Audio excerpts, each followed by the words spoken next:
Hello everyone, welcome back to my YouTube channel. I hope आप सभी अच्छे होंगे। आप सभी को स्वतंत्रता दिवस की हार्दिक शुभकामनाएं। इसी के साथ क्लास को स्टार्ट करते हैं। आई होप आप सभी अच्छे होंगे, खूब मन लगा के पढ़ रहे होंगे। जैसा कि आपको पता है, मैं यूनिट फर्स्ट पूरी आपकी कंप्लीट करवा दी। सेकंड, थर्ड, फोर्थ आपकी यूनिट कंप्लीट हो गई फर्स्ट पेपर में, लेकिन मैं फिफ्थ, सिक्स, सेवन्थ ये आपके है प्रैक्टिस बेस वाली, तो ये यूनिट में आपकी बाद में कंप्लीट करवाऊंगी। ये आपकी एट्थ यूनिट है आईसीटी, सूचना एवं संचार प्रौद्योगिकी। तो पहले इसको पढ़ लेते हैं, क्योंकि थ्योरी पोर्शन जितना है मैं उतना पहले कंप्लीट करवाऊंगी। उसके बाद जितना भी प्रैक्टिस सेशन है वो मैं बाद में करवाऊंगी। उसमें सिर्फ प्रैक्टिस प्रैक्टिस ही है और ओनली, उसमें कुछ नहीं है जो लिखने वाला है, नोट्स बनाने वाला कुछ हो। तो पहले हम डिटेल वाला पढ़ेंगे, उसके बाद हम प्रैक्टिस वाला पोर्शन करेंगे। तो स्टार्ट करते हैं अपनी क्लास को। और जो लोग चैनल पर नए आए हैं तो चैनल को सब्सक्राइब और लाइक का बटन जरूर दबाइएगा। ये आपका चैप्टर सूचना एवं संचार प्रौद्योगिकी। सूचना एवं संचार प्रौद्योगिकी है क्या? सूचना तो आप लोग पढ़ ही चुके हैं। इससे पहले कम्युनिकेशन क्या होता है और कम्युनिकेशन कैसे किया जाता है, ये चीज आप लोगों ने पढ़ लिया था। तो सूचना को एकत्र करने, संग्रहित करने, सूचना को एकत्र करने मतलब कलेक्शन करने और संग्रहित करने, उसमें सुधार करने तथा उसे प्रेषित एवं प्रसारित करने हेतु प्रयुक्त तकनीक को सूचना तथा संचार तकनीकी कहा जाता है। ये हिंदी मीडियम वाले हैं, आप लोगों को समझ में आ गया होगा, क्योंकि प्रसारित करने और उसको संचारित करने और सूचना को एकत्रित करने, इसी को बोलते हैं सूचना एवं संचार प्रौद्योगिकी।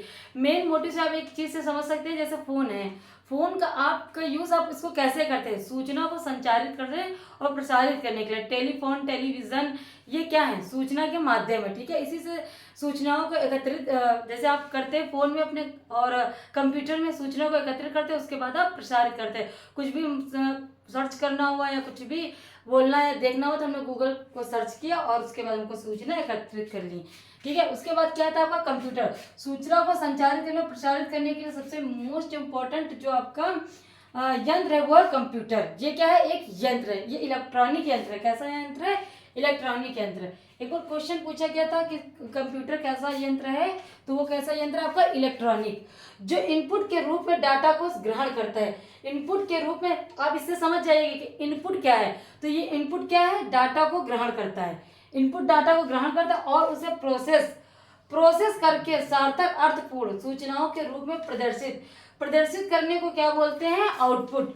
प्रदर्शित करने को आउटपुट और इनपुट को आपको मैं ऐसा समझाती हूँ कि आपको अगर गूगल पे कोई चीज़ बोलनी हो, देखनी हो, समझनी हो, तो आप जो बोलते हो, ठीक है, वो इनपुट हुआ। उसके बाद जो प्रोसेसिंग होती है, जब सर्चिंग टाइप में चलता रहता है गोल गोल, जब तक उसके पास पहुंचता नहीं वो चीज़ें, तब तक वो सर्चिंग हुआ करती, वो होगा आपका प्रोसेस। जब उसके पास वो चीज़ पहुंच जाती जो हमने बोली, उसके बाद जो हमको बताता है, जो अर्थ निकाल के हमको बताता है, जो स्क्रीन पे देखते हैं, उसका क्या होता है? आउटपुट। क्या निकल के आया? आउटपुट। ओके, तो वही होता है कंप्यूटर का इनपुट, प्रोसेसिंग और आउटपुट। तो कंप्यूटर के जन्मदाता कौन है? चार्ल्स बेबेज को कंप्यूटर का जनक माना जाता है और एलन ट्यूरिंग को आधुनिक कंप्यूटर का जनक माना जाता है। एक चीज ये देख लीजिए कि चार्ल्स बेबेज को कंप्यूटर का जनक माना जाता है, लेकिन एलन ट्यूरिंग को आधुनिक कंप्यूटर का जनक माना जाता है। ये आप नोट्स बना रहे हो तो आप नोट्स बना लीजिए, और आप स्क्रीनशॉट लेते तो स्क्रीनशॉट भी ले सकते हैं।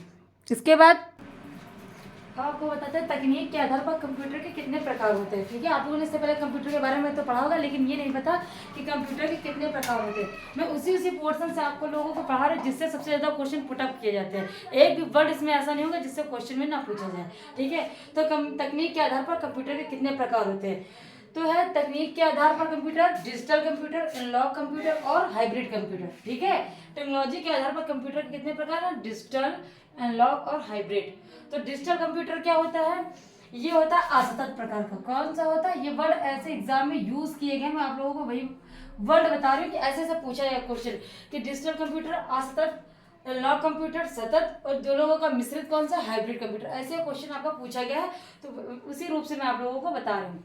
तो डिजिटल कंप्यूटर होता है असतत रूप से, इसमें प्रोसेसिंग होती है डाटा का, जैसे कि ये कंप्यूटर डाटा की प्रोसेसिंग डिजिटल रूप में 0 एवं 1 में करता है। कैसे करता है? 0 से 1 में करता है। कौन सा कंप्यूटर? Digital computer.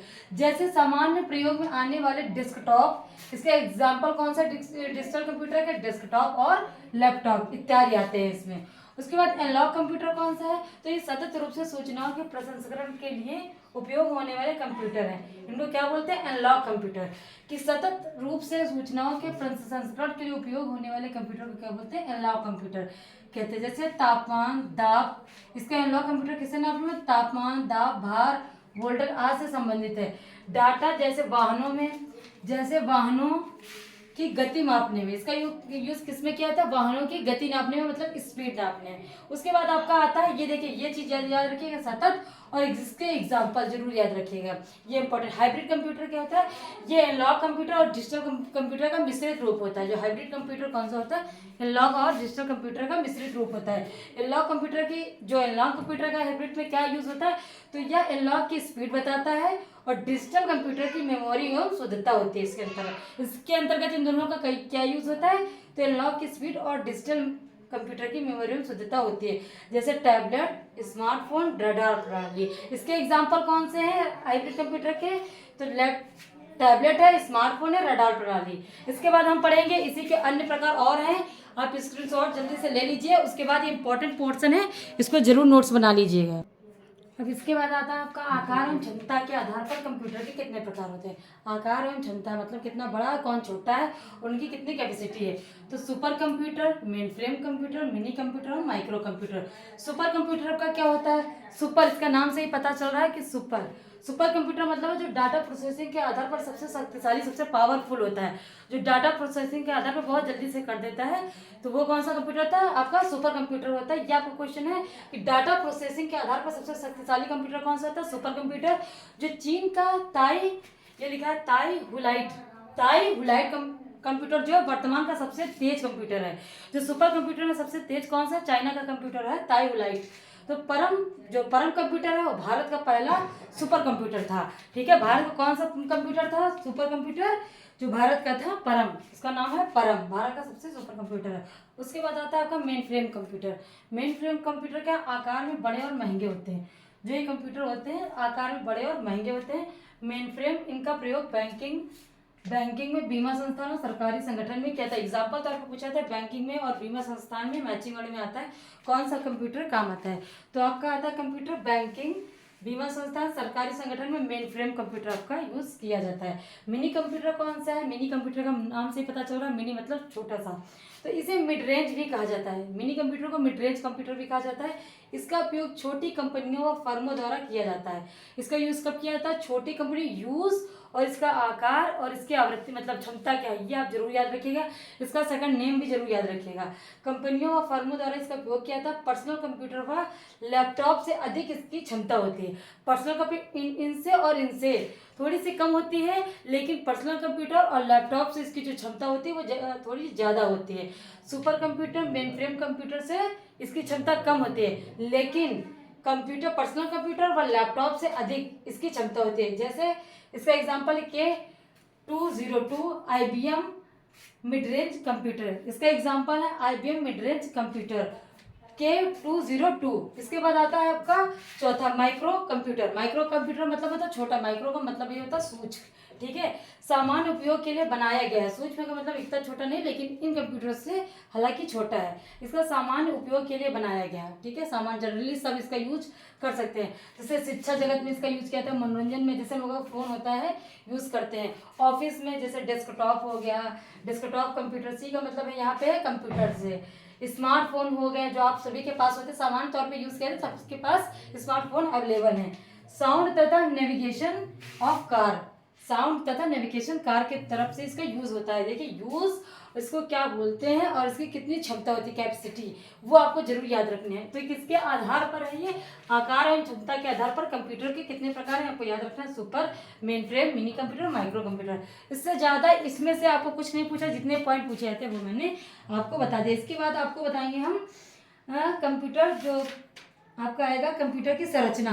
कंप्यूटर की संरचना से काफ़ी क्वेश्चन पूछे गए। ऐसे तो आपका पूरा यूनिट ये थोड़ी सी ब्रॉड है, लेकिन इंपॉर्टेंट भी है। इससे क्वेश्चन ज़्यादा आपके आते हैं, जैसे फुल फॉर्म टाइप में, जैसे आपका पूछा जाता है फुल फॉर्म, इससे काफ़ी क्वेश्चन पूछे। कभी कभी इस यूनिट से सिर्फ और सिर्फ फुल फॉर्म पूछ ली जाती हैं। ओके, तो फुल फॉर्म आपको इस बाद में पढ़ाऊंगी। फुल फॉर्म और आपकी मेमोरी कितने प्रकार की आपकी होती है कंप्यूटर की मेमोरी, इससे काफ़ी क्वेश्चन पूछे जाते हैं। और इसके बाद सॉफ्टवेयर, हार्डवेयर, या आपकी कंप्यूटर के मुख्य भाग कौन कौन से होते हैं? तो हार्डवेयर, सॉफ्टवेयर। आपको ये पता है कंप्यूटर में 2 भाग होते हैं, हार्डवेयर, सॉफ्टवेयर। हार्डवेयर उनको बोलते हैं जो चीज़ें हमें दिखती है कंप्यूटर में, जिन चीज़ों को हम छू सकते हैं उनको बोलते हैं हार्डवेयर। सॉफ्टवेयर उनको बोलते हैं जिन चीज़ों को हम छू नहीं सकते, ठीक है, सॉफ्टवेयर उनको बोलते हैं। तो एक तरफ से ये बोलते हैं हार्डवेयर को कि भौतिक जो चीज़ें होती है, भौतिक चीज़ें किसको को बोलते हैं? जिन चीज़ों को हम छू सकते हैं। तो हार्डवेयर क्या, देखिए वर्ड को याद रखिए कि आपसे ये नहीं पूछा जाएगा, थ्योरेटिकल पोर्शन आपका है नहीं कि आपसे थ्योरेटिकल पोर्शन पूछा जाए कि इस पर निबंध लिखिए, तो आपको हर एक चीज़ के बाद इसके अंतर्गत ये आता है, इसके अंतर्गत ये आता है, आपको याद रखना। आपको सिर्फ इस यूनिट में आपको उन वर्ड का मतलब पता होना चाहिए, इनका कहाँ पे इनका यूज होता है, ठीक है। तो हार्डवेयर आपका क्या है? कंप्यूटर के लिए आवश्यक एक एवं उनकी कार्य क्षमता में, इसमें है आपका कार्य क्षमता में वृद्धि, कार्य क्षमता में वृद्धि करने वाले सभी भौतिक हिस्से को हार्डवेयर बोलते हैं। किसको बोलते हैं? भौतिक हिस्से को हार्डवेयर बोलते हैं। और उसके बाद सॉफ्टवेयर में आगे डिटेल में बताऊंगी। इसके अंदर हार्डवेयर के अंदर क्या इनपुट, अब इनपुट आउटपुट स्टोरेज डिवाइस, ये आपका क्या होता है? तो इनपुट क्या होता है आपका? ऐसे हार्डवेयर डिवाइस, क्या इनपुट भी क्या बोलते हैं इसको? एक तरफ से हार्डवेयर डिवाइस, ठीक है, ऐसे हार्डवेयर डिवाइस है जो कंप्यूटर को डाटा भेजने, इनपुट का मतलब होता है डाटा भेजने का कार्य करते हैं, ठीक है, जिससे उपयोगकर्ता कंप्यूटर से इंटरेक्ट कर सकता है, उसे नियंत्रित भी कर सकता है। उदाहरण जैसे कीबोर्ड चलाते हैं, माउस, पूरा जो आप एग्जाम देंगे तो पूरा उसमें काम माउस का ही काम रहता है। जो नेट का आप एग्जाम देंगे उसमें कुछ काम नहीं होता, सिर्फ इसका माउस का ही पूरा यूज होता है, ठीक है। माउस, स्कैनर, उसको भी हम छू सकते हैं, scanner, microphone, joystick, track ball, tablet, camera, biometric sensor, ठीक है, ये इनपुट के अंतर्गत ये चीजें आपकी आती है। तो आपका आउटपुट क्या होता है? आउटपुट निकल के आना। तो ऐसे पेरिफेरल डिवाइस जो कंप्यूटर से सूचना प्राप्त करते हैं, इनका मतलब क्या होता है? आउटपुट का मतलब क्या था? सूचना प्राप्त करते हैं तथा उसे प्रदर्शित करते हैं। जैसे मॉनिटर होता है, स्पीकर होता है, जीपीएस डिवाइस होती है, साउंड कार्ड, वीडियो कार्ड, ये आपका क्या होता है? इनपुट। आउटपुट मतलब क्या होता है? आउटपुट। ये जो एग्जांपल है आपके, ये आपके इनपुट के, ठीक है। स्टोरेज डिवाइस आपकी क्या होता है? स्टोरेज डिवाइस, स्टोरेज का मतलब है एकत्रित करना। ऐसे हार्डवेयर डिवाइस जो जानकारी सूचना को स्थायी या अस्थायी रूप से स्टोर करते हैं, मतलब एकत्रित करते हैं। जैसे आपका एग्जाम्पल है हार्ड ड्राइव, सीडी ड्राइव, ठीक है, DVD drive, memory card, pen drive, floppy disk, ये आपके एग्जाम्पल। तो आपको इन एग्जाम्पल को जरूर याद रखना है, ओके। तो यही एग्जाम्पल आपके एग्जाम में आपके पूछे जाते हैं। हर इनपुट, आउटपुट, स्टोरेज डिवाइस, ये आपके कितने डिवाइस है, इन वर्ड को आप जरूर याद रखेंगे। इसके बाद मैं आपको बताऊंगी सॉफ्टवेयर और कंप्यूटर में जो वर्ड और काफ़ी जो चीज़ें यूज़ की जाती हैं उनके पार्ट के बारे में आपको मैं डिटेल में बताऊंगी। अगर आपको ये वीडियो अच्छी लगी तो प्लीज़ उसको लाइक कर, चैनल को सब्सक्राइब जरूर करिएगा। इसके आगे इसका पार्ट 2, इसमें आगे इसकी डिटेल में कंप्लीट कराऊंगी। Thank you for watching my video.